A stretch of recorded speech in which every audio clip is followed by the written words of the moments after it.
अस्सलाम वालेकुम। आज की वीडियो में हम करेंगे एक्सरसाइज 15 बी की है जो mathematics book 2 D2 7th edition जो न्यू एडिशन आया उसकी एक्सरसाइज है ये, और इसका हम करेंगे क्वेश्चन नंबर 8, 9, 10 और 11 करेंगे आज की वीडियो में। इसे जो पिछले क्वेश्चन है पहले करवा चुकी हूँ, उसका लिंक मैं डिस्क्रिप्शन में दे दूंगी, आप वहां से देख लीजिएगा। और अगर अभी तक आपने मेरा चैनल सब्सक्राइब नहीं किया तो उसको सब्सक्राइब कर दीजिए और बेल आइकन को लाजमी प्रेस कर दीजिएगा ताकि आपको न्यू आने वाली वीडियोस के बारे में पता चल सके।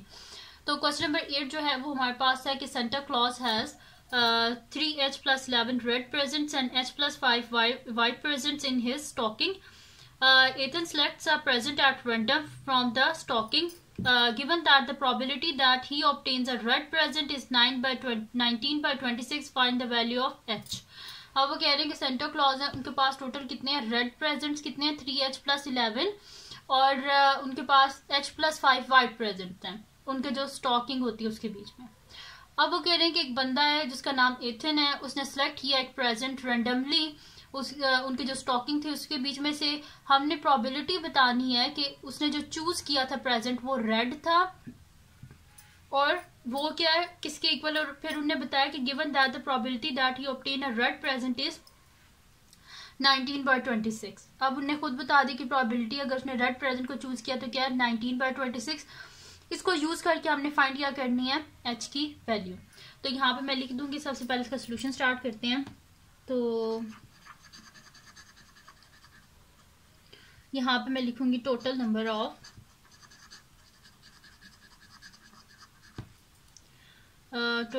Of presents. तो वो हमारे पास क्या है, total number of present 3h plus 11 red present है और h plus 5 वाइट प्रेजेंट है। तो मैं यहाँ पे लिख देती हूँ प्लस h plus 5 ताकि हमारे पास टोटल प्रेजेंट्स आ जाए। तो ये हो जाएगा 3h plus 11 plus h plus 5। तो 3h plus h क्या हो जाएगा 4h और 11 plus 5 क्या हो जाएगा 16। तो 4h plus 16 टोटल प्रेजेंट थे। तो यहाँ पे लिखते हैं प्रोबेबिलिटी ईथन। फिर जो हमारे पास प्रोबेबिलिटी आएगी ना कि उसने रेड प्रेजेंट जो चूज किया था उसकी जो प्रोबेबिलिटी आएगी ना उसको हम इक्वल रख देंगे इस 9 by 16 के, तो हमारे पास h की वैल्यू इजीली आ जाएगी। तो मैं यहाँ पे लिखूंगी probability Ethan obtain a red present is equals to red present क्या था 3h plus 11, तो 3h plus 11 divided by total number of presents तो 4h plus 16। तो ये आगे प्रोबेबिलिटी हमारे पास कि अगर उसने रेड प्रेजेंट को चूज किया तो उसकी प्रोबेबिलिटी ये है। क्वेश्चन में उन्हें हमें बताया कि जो प्रोबेबिलिटी है कि अगर उसने रेड प्रेजेंट चूज किया उसकी 9 by 16 है, तो इसको आपने यूज करके फाइंड आउट करनी है h की वैल्यू। तो अब नेक्स्ट शीट लेते हैं जिसपे मैं ये वाली प्रोबेबिलिटी जो है यूज करके h की वैल्यू को फाइंड आउट कर लेते हैं। तो यहाँ पे मैं लिखूंगी कि 3h plus 11 divided by 4h plus 16 is equals to किसके है, ये हमारे पास क्वेश्चन में गिवन है 9 by 26 के। ठीक है जी, इसको सॉल्व करना है, इजी सा क्वेश्चन है, बस क्या करेंगे क्रॉस मल्टीप्लाई कर देंगे ऐसे और ऐसे।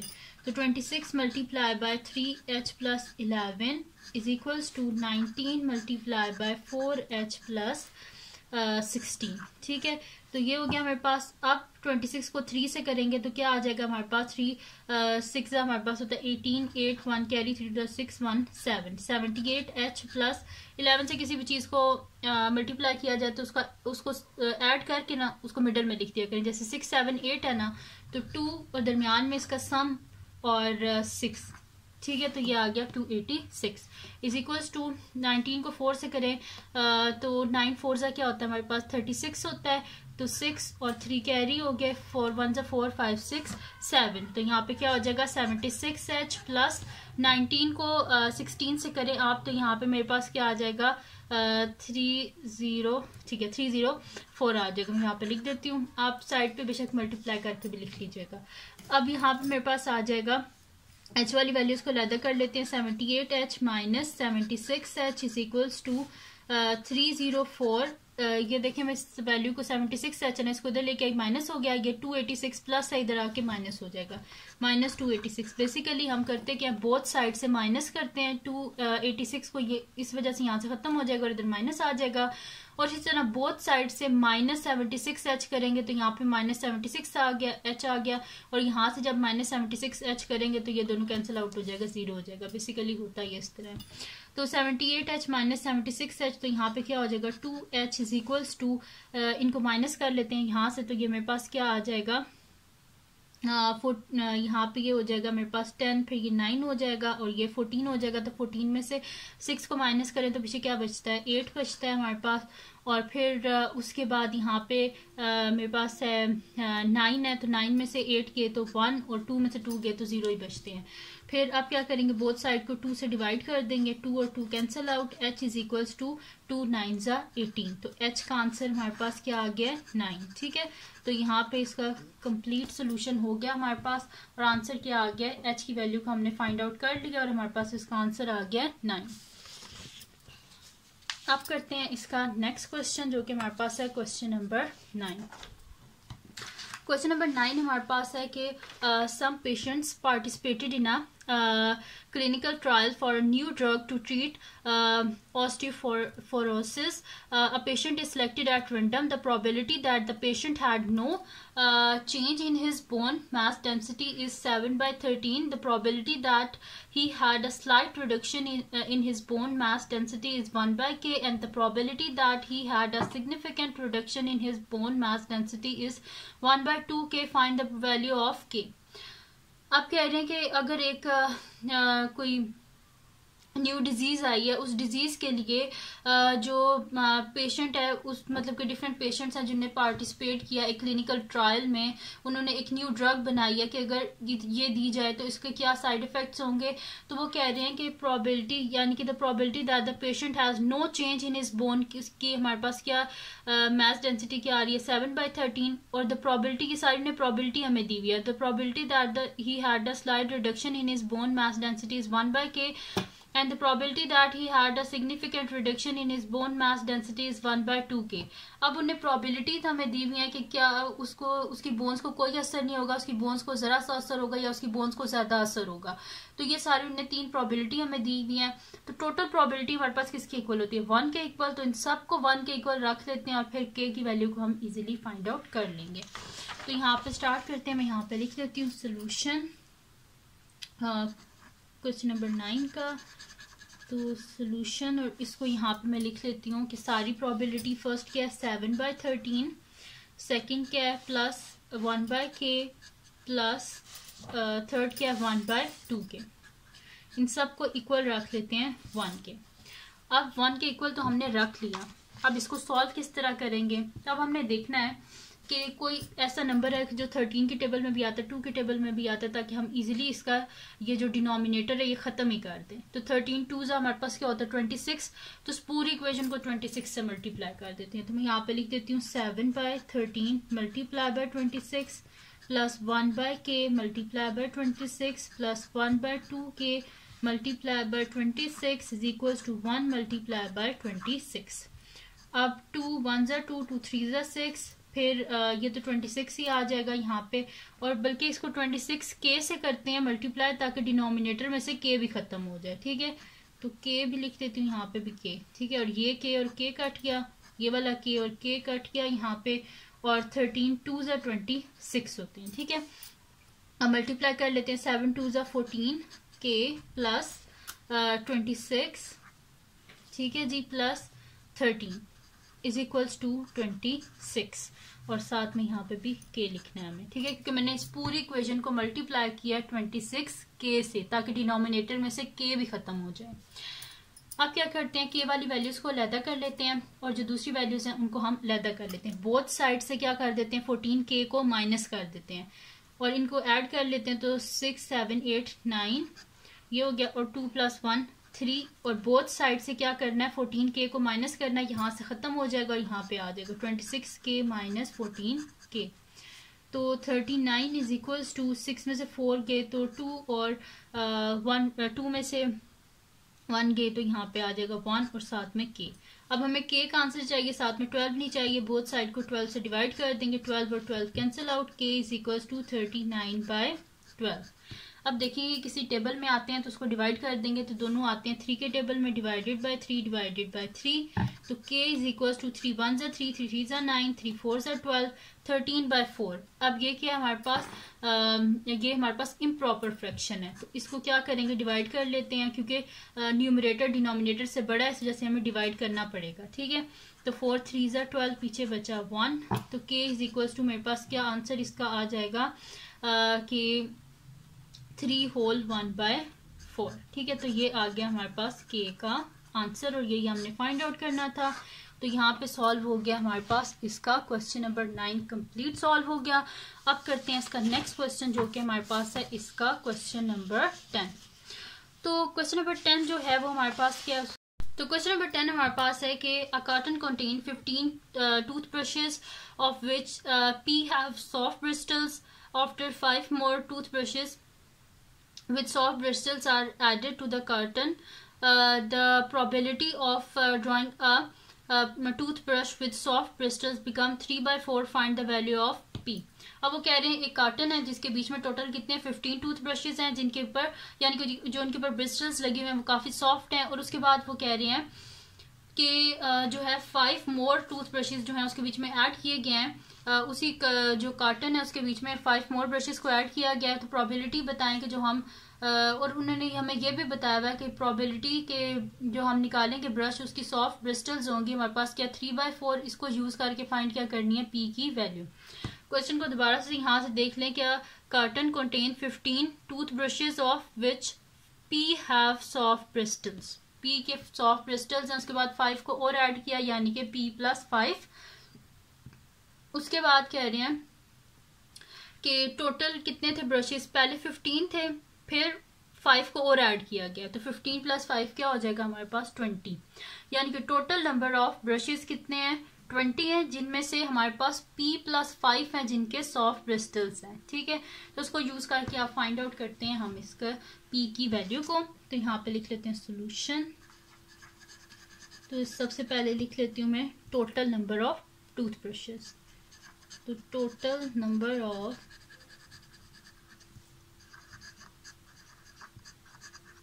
टूथब्रशेस हमारे पास कितने हैं 15 थे पहले और फिर 5 को और ऐड किया गया था, 15 + 5 टोटल नंबर ऑफ ब्रशेस कितने हैं 20 हैं। तो अब यहाँ पे लिखते हैं probability of draw a toothbrush with soft bristles is equals to कितने थे हमारे पास which of which p have soft bristles, और उसके बाद 5 more टूथब्रशेस ऐड किए गए थे जिनके सॉफ्ट ब्रिस्टल्स थे। तो टोटल कितने ब्रश हो गए जिनके सॉफ्ट ब्रिस्टल्स हैं p+5 divided by total number of brushes कितने हैं 20। तो ये आ गई हमारे पास प्रोबेबिलिटी कि जो टूथ ब्रश होगा उसके जो सॉफ्ट ब्रिस्टल्स होंगे। अब उन्होंने बोला कि जो हमारे पास प्रोबेबिलिटी है टूथब्रश की जिसके सॉफ्ट ब्रिस्टल्स हैं वो क्या है 3/4, यानी कि हम इसको क्या रख देंगे 3/4 के इक्वल। तो मैं यहाँ पे लिखूंगी given that p+5 divided by 20 is equals to 3/4।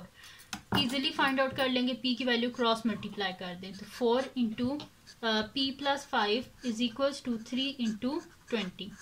तो ये मेरे पास आ जाएगा 4p + 4 5 20 इज इक्वल्स टू 3 2 6 60 हो जाएगा। बोथ साइड से 20 को माइनस कर देते हैं, यहाँ से खत्म हो जाएगा। तो 4p इज इक्वल्स टू 60 - 20 यानी कि मेरे पास हो जाएगा 4p इज इक्वल्स टू 60 में से 20 को माइनस करें तो पीछे क्या बचता है हमारे पास 40।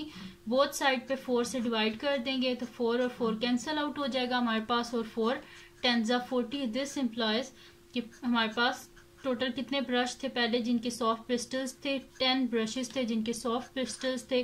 तो p का आंसर हमारे पास क्या आ गया 10 आ गया। तो p का आंसर हमने फाइंड आउट कर लिया है। तो यहाँ पे इसका कंप्लीट हो गया क्वेश्चन नंबर 10। अब चलते हैं इसके लास्ट क्वेश्चन की तरफ जो कि हमारे पास है इसका question number 11।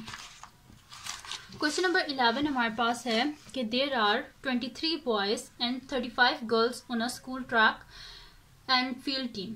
After Q boys and Q plus 4 girls graduate at the end of this year, the probability of selecting a boy at random to represent the school for an event becomes 2/5. Find the value of Q. अब वो कह रहे हैं कि हमारे पास total 23 boys हैं और 35 girls हैं, जिनमें से हमारे पास Q बॉयज और Q plus 4 गर्ल्स जो है वो ग्रेजुएट हो गए, यानी कि वो चले गए हैं.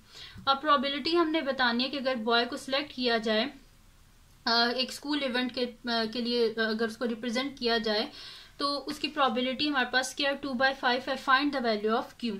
तो सबसे पहले तो हम फाइंड आउट करते हैं ना कि total number of remaining student कितने हैं हमारे पास, यानी कि जो ग्रेजुएट हो गए हैं उनको निकाल के बाकी कितने स्टूडेंट्स हैं. फिर हम लोग फाइंड आउट करेंगे कि नंबर ऑफ बॉयज कितने रह गए हैं, फिर उसमें से हम देखेंगे कि क्या हमारे पास आता है इसका आंसर. तो सबसे पहले लिख लेते हैं यहाँ पे सोल्यूशन. तो सबसे पहले तो देख लेते हैं कि total number of remaining student कितनी है. तो यहाँ पे लिख देती हूँ टोटल नंबर ऑफ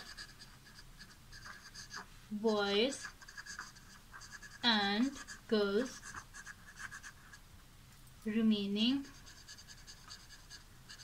ठीक है, total number of girls and boys remaining कितने हैं हमारे पास.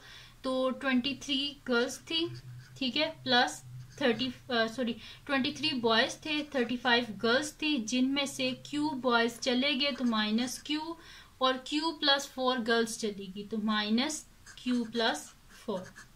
तो ये मेरे पास हो जाएगा 23 plus 35 minus Q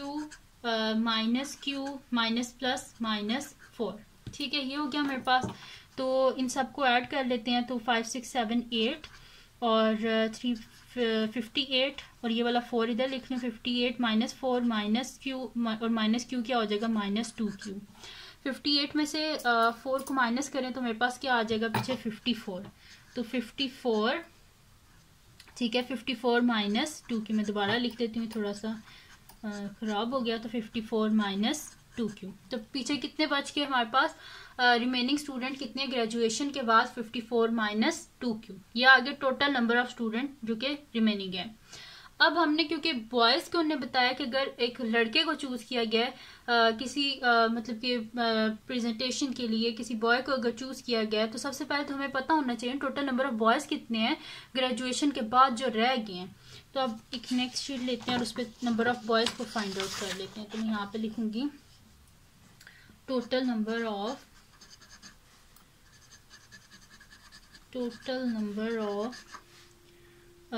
boys remaining.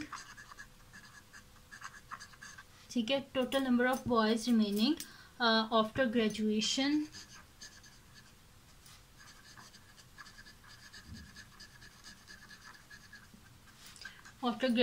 Is equals to कितने हमारे पास पहले 23 बॉयज थे.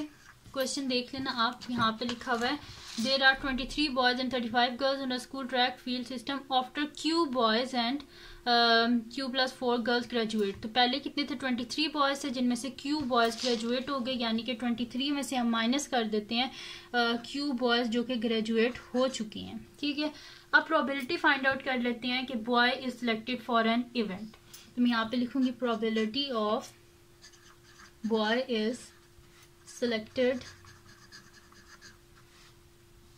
selected for an event is equals to number of boys लिख लेते, remaining boys 23 minus Q divided by total number of students. तो total number of student क्या है 54 minus 2Q. तो मैं यहाँ पे लिख देती हूँ divided by 54 minus 2Q.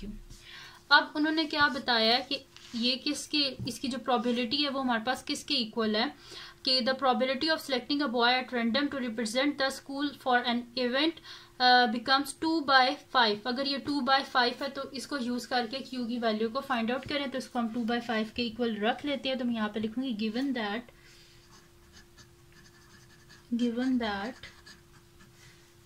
23 minus Q divided by 54 minus 2Q is equals to 2/5.